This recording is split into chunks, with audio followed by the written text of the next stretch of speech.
Bismillah, alhamdulillah, wassalatu wassalamu ala rasulillah, nabiyina Muhammadin, wa ala alihi wa sahbihi ajma'in, amma ba'd. Teman-teman yang semoga dirahmati oleh Allah subhanahu wa ta'ala, pada kesempatan yang berbahagia ini, kita akan sedikit mereview tentang tentang buku hadis, Umdatul Ahkam, untuk hafalan. Buku ini sangat penting. Ya, buku ini pun masyhur.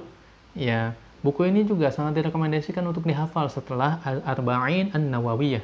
Ya, jadi layak untuk kita miliki, untuk kita hafalkan. Ya, Umdatul Ahkam yang berisikan dalam 420 hadis hukum yang berdasarkan dari Bukhari dan Muslim. Dan penulisnya itu adalah Al-Imam Al-Hafiz Abdul Ghani Al-Maqdisi rahimahullahu ta'ala. Nah, buku ini sudah lama saya beli. Ya, entah harganya berapa, nanti antum bisa hubungi link deskripsi atau nomor deskripsi di bawah ini, ya, bisa dilihat di situ. Sini dibawakan tentang kitab toharo, jadi bab-bab toharo, hadis-hadis tentang yang berkenaan dengan toharo, ya, adab masuk WC dan istinja, semuanya tentang hadis, ya, tentang puasa, tentang kitab jenazah, zakat, ya. Jadi buku ini langsung berkaitan dengan kehidupan kita sehari-hari, seperti sholat, wudhu, bagaimana tata cara wudhu yang benar, ya, dijelaskan di dalam buku ini. Bagaimana tata cara sholat yang benar dijelaskan pula di buku ini. Ya, kemudian juga di sini ada ditambahkan oleh penerbit itu tentang teori menghafal hadis. Jadi kita butuh cara untuk menghafal sesuatu. Teorinya adalah membaguskan niat, menjauhkan maksiat, memilih waktu dan tempat yang tepat untuk ngafalin, ya, mengeraskan bacaan yang mau dihafal. Ya, nggak bisa kita kalau menghafal itu dengan suara yang kecil, ya, tidak bisa. Walaupun mungkin ada juga, tapi umumnya adalah kita ketika menghafal itu dengan suara yang keras, ya, dikeraskan terlebih dahulu, ya, agar menyatukan antara hati dan pendengaran, ya.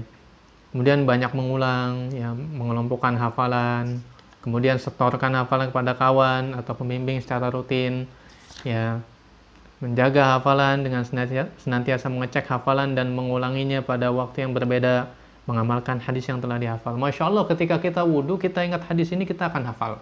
Contohnya kita sholat, misalkan kita ingat-ingat, ketika akan sholat kita ingat hadis ini, insya Allah akan mudah dihafal. Ya, ketika akan sholat, kita coba ingatkan hadisnya. La yaqbalullah sholata ahadikum idza ahdatsa hatta yatawaddoa. Ya, Allah Ta'ala tidak menerima sholat di antara kalian apabila berhadas sampai ia berwudu. Nah, di sini, berarti itu tandanya kalau kita tidak berwudu, maka Allah tidak akan menerima sholat kita. Nah, ada hadisnya di sini sebutkan, Masya Allah. Iya, di sini juga bil murojaah. Ya, di sini setiap bab itu ada murojaahnya, jadi enak bagi kita untuk menghafalnya. Ya, jadi ada urutannya. Ya, di sini hadis ke-1, rawi sahabatnya siapa, Umar, awal hadisnya innamal a'malu binniyat, dan seterusnya kita bisa terusin tuh.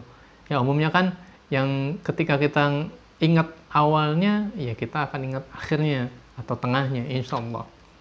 Ya, kemudian masalah 2 bab adab masuk WC dan istinja, di sini dijelaskan juga, ya, tentang apa bacaannya. Ya Allahumma inni a'udzubika minal khubuthi wal khaba'ith. Ya Allah, sesungguhnya aku berlindung kepadamu dari gangguan setan yang laki-laki dan yang perempuan. Ya, banyak sekali hadis-hadis tentang hukum yang sangat bermanfaat bagi kita. Ya, boleh juga dikombinasikan, ya, ketika setelah menghafal hadis Al-Arba'in An-Nawawi, ya, mungkin menghafal hadis ini. Ya, ini sangat direkomendasikan karena, ya, umumnya adalah itu diriwayatkan oleh Al-Imam Al-Bukhari dan Muslim. Adapun kitab Bulughul Maram itu lebih tebal dan hadisnya pun tidak semuanya berdasarkan dari Bukhari dan Muslim. Nah, itu saja review tentang buku Umdatul Ahkam ini. Sekali lagi sangat cocok untuk dimiliki oleh kita dan kita hafalkan. Kalau tidak kita bisa hafalkan, ya, kita baca.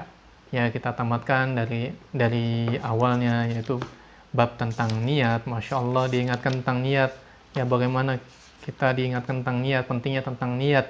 Ya, walaupun di sini babnya bab toharoh, di sini disebutkan tentang niat karena niat ini poros kesuksesan kita dalam melaksanakan sebuah amal. Ya, kalau kita ingin sukses, kita harus ikhlas. Makanya banyak para ulama membawakan kitabnya diawali dengan kitab niat. Ya, itu saja, kurang lebihnya mohon maaf. Insya Allah kita akan review lagi kitab-kitab yang lain atau buku-buku yang lain yang setidaknya cocok bagi kita untuk kita miliki, kita beli dan kita amalkan. Sallallahu ala nabiyina Muhammadin wa ala alihi wa sahbihi wa sallam walhamdulillahi rabbil alamin.